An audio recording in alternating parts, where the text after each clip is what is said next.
Okay, hello. Today I'll be showing you how to work with some of the Microsoft Word's features and functions, especially the table of contents, and how to use Snag It to capture, for example, we're going to take a snapshot of this Excel sheet right here, and we're going to drop this into our Microsoft Word documents.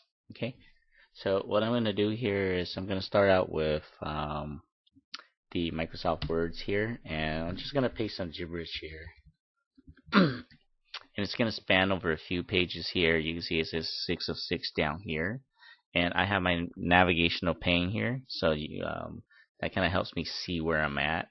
So the first thing you got to do is you got to create your document first. So make sure you have all your documents.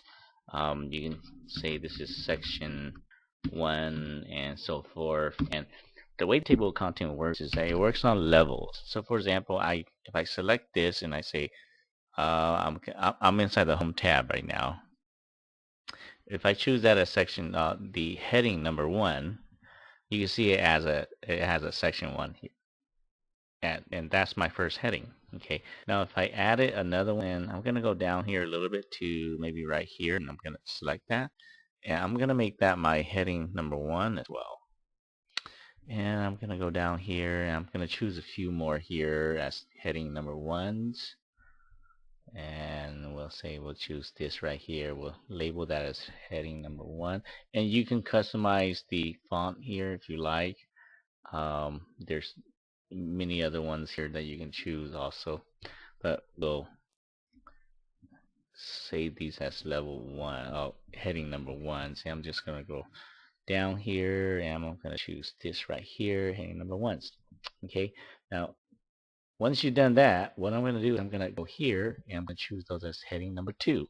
So you see that my section 1 here, now it has a lower level now. If I choose this below here and say that's my heading number 3, you see there's another level that gets created under my first section 1 here, or some people might refer to it as chapter 1, and etc. Okay, so the first thing you got to do is you got to create your document first, and then you can go through it and start assigning the different headings, okay, and so forth, okay, something like that. And if you have your navigation thing here open, it'll show you the different levels, okay, and you can go to the different section here by clicking on it. If I want to go to the last one, I'll click on it and it takes me to the last one, and then I could kind of choose things such as that, okay. Okay, so per se, if you want let's say a master template per se, you can't really do that. You need to create the document first, and then you can go and assign these different levels here, okay, for your table of contents. Okay, so now once we have it done, let's go back to the tippy top here, and I'm gonna just go down one space here, and here I'm gonna input my table of contents. Okay, so to do that, I'll go to, let's see here, my references, and I'll go to table of contents, and I'm gonna just choose the very first one here, automatic table 1. Okay, and I'll choose that, and you see that it adds my content there, and you see all my level, my heading 1, and then my heading 2s and 3s and so forth. It adds everything and it associated with the correct page number. Okay, so for example, if we go to that section 1 right here, let's go to this one right here. Okay, let's see, I'll put, I want to change that to something such as hello nurse. Okay, now if you go back to your table of contents, you see it hasn't changed yet. You got to click on the field here and click on update table, and then you'll see that it applies the change there. Okay, so that's really it. That's real simple, how to use the table of contents. Create your document first and go through it and assign the headings for it. Okay, and of course you can have a title, etc. If you like also. Okay, now I'm gonna go down to this first section here, and let's say we want to put and Excel, let's say right here. I want to put an Excel file right here. Okay, so we'll go here, and I'm gonna center it here.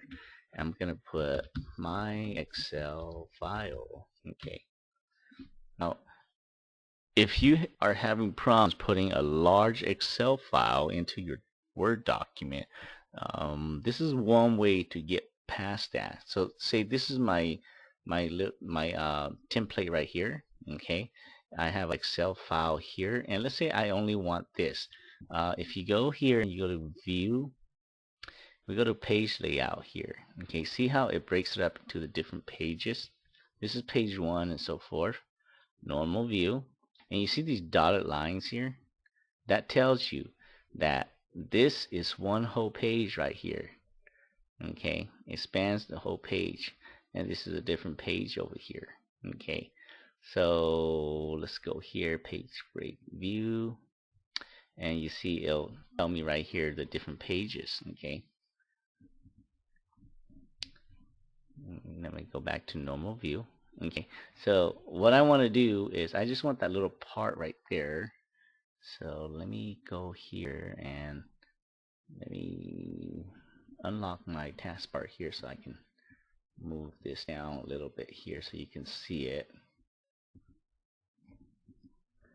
And let me go here, hold on real quick, let me change the setting on my computer here.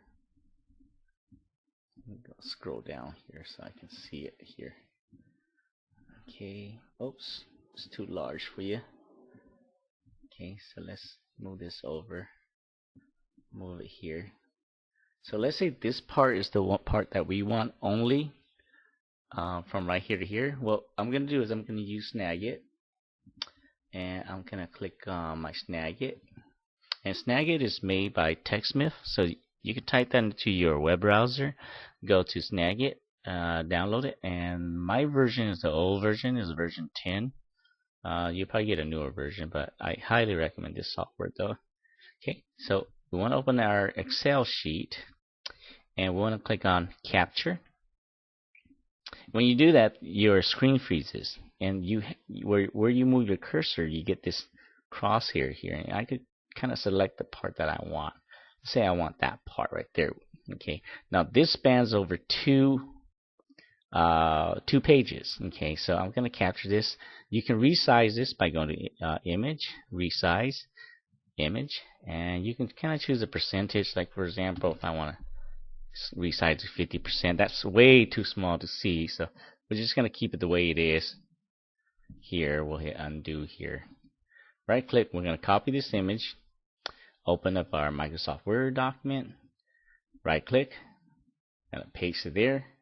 Okay, and then here you can kind of resize it if you like, and if it goes over your margins, you can kind of go back a little down here. Okay, so this is one way to kind of get past that, where your Excel file is way too large. You can also change the layout of this page here, the orientation, and maybe make it landscape so you have a little bit more room. Here I'm going to double check my margins.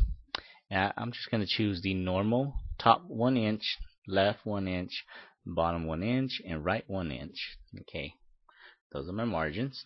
Okay, and that's it. Cover a little bit about the table of contents, and if you're having problems putting a large Excel file in your Word document, you can do this and use Snag It to capture the what you see on screen.